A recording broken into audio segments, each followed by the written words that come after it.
Kabar mengejutkan datang dari eks-pacar Raffi Ahmad, artis Laudya Chintya Bella.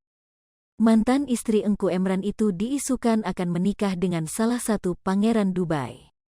Kabar Laudya Chintya Bella akan menikahi pangeran Dubai ini beredar melalui satu konten TikTok.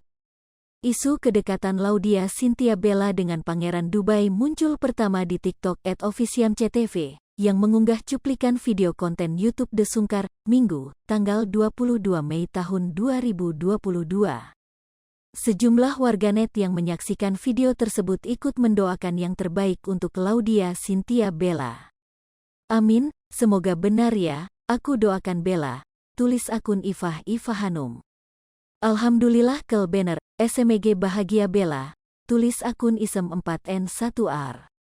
Menurut penelusuran Surya, di video konten YouTube The Sungkar, ternyata Laudya Chintya Bella tidak sedang mendekati pangeran Dubai.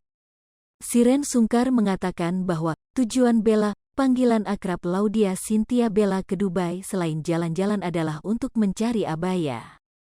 Abaya adalah pakaian dari Timur Tengah sejenis jubah.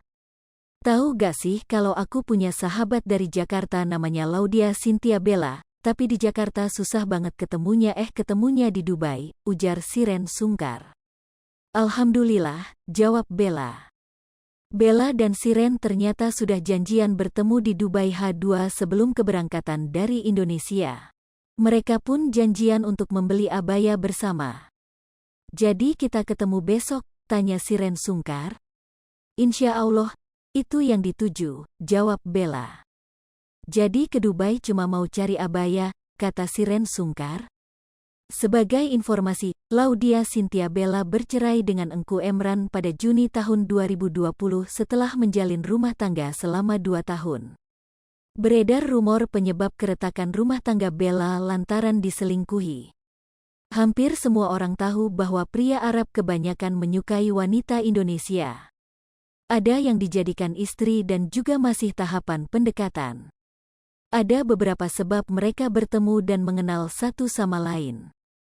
Di antaranya seperti melalui sosial media, atau juga bisa terjadi pertemuan ketika berada di suatu tempat berkumpulnya orang asing di Indonesia. Akan tetapi yang lebih dominan kebanyakan wanita Indonesia lah yang pergi ke Arab Saudi untuk bekerja. Dari situlah pria Arab dapat mengenal satu sama lain sehingga tidak heran jika ada pernikahan antara pria Arab dan wanita Indonesia.